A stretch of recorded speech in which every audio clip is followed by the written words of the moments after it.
Қайырлы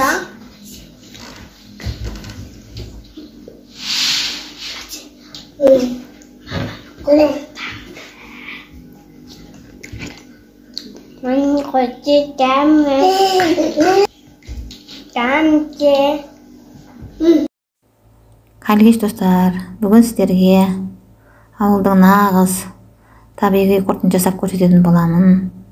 Ешқандай қоспасы жоқ, табиғи өте дәмді. Бұл жолы сіздерге тек айранның бастап жасалғанын көрсетемін. Кейінгі видеоларда айранды қалай үйту керек, сүтті пісіру жолын көрсететін боламын.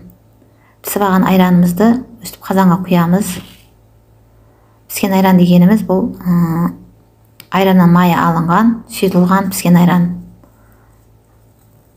Осылай қазанымызға құйып алғаннан кейін бұл жерде 12-13 литрдей астына баяу от жағып, айранымыз, піскен айранымыз іріп кетпеу керек. Қатты. Жай баяу отта ысытып барып ірітетін боламыз.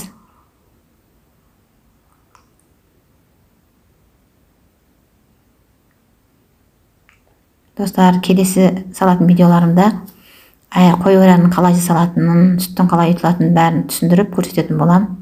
Осылай айран іріп, сарсуы бөлінетін болады.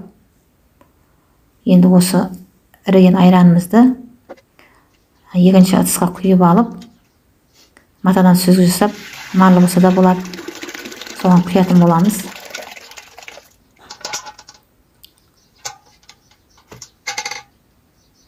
Ауыз жағын мықтап буып байлаймыз да, ішіндегі сұйықтығы ағып, сарсуы ағу үшін жоғарыға іліп қоюымыз керек. Бұл бір күн тұрса, сарсуының бәрі ағып, сүзбе болады.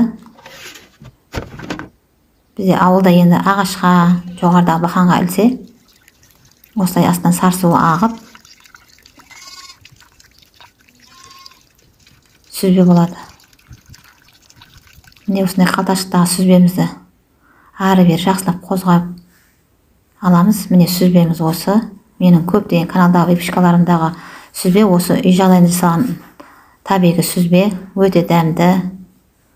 Сүзбеге дәміне қарай тұз салып, жақсылап июін қандырып илейтін боламыз. Егерде піскен айранды, сұйық айранды бабында қатты ысты жермей өстіп іртіп сүзбе жасайтын болса, құртымыз аппақ әдемі болатын болады. Осылай жақсылап илеп алғаннан кейін құрт жасайтын боламыз.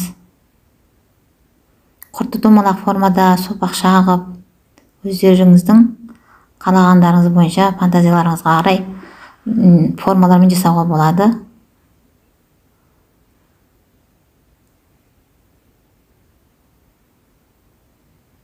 Осылай сопақ жасауға болады. Осылай бәрін шайып алғаннан кейін легенге салып 1-1,5 күнде кебетін болады. Мінекей құртымыз кепкен. Өте дәмді құрт. 13 литр піскен айраннан ысытқан кезде 4 килодай сүзбе шығады, ал кепкен кезде 1,5 килограммдай құрт шығады. 1,5. Егерде менің рецептерім ұнағанса, каналға тіркеліп, пікірлеріңізді қалдыруды ұмытпаңыздар.